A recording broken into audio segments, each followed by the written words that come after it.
going to start by curling the hair. Now I'm using my new mirror curler, and if you don't have one, don't worry. You can use a 3/4 inch curling iron or just a 1 inch and take 1 inch sections.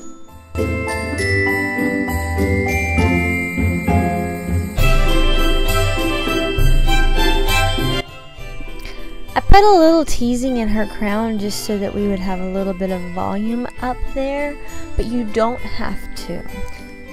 Now then we're going to go in and take 3 sections just like regular braiding, and we're going to do a waterfall braid.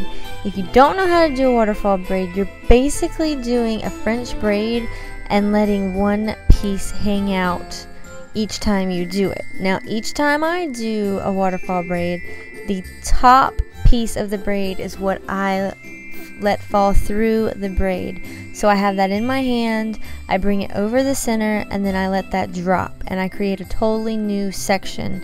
If you watch this over a couple of times, you'll get it, and once you get your hands into it, it makes more sense. But it's a lot easier to try this on a buddy the first time, because the first time I tried it, it was on myself, and I was so confused, you guys. Oh my word. So grab a buddy and try it on them.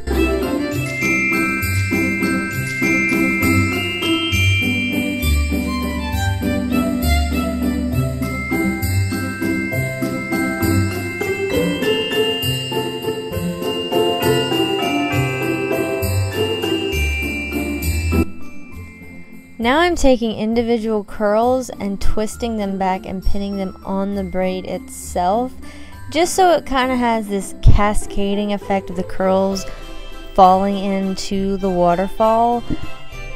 I'm keeping each individual curl separate and not really putting anything together, just so that I have that textured look.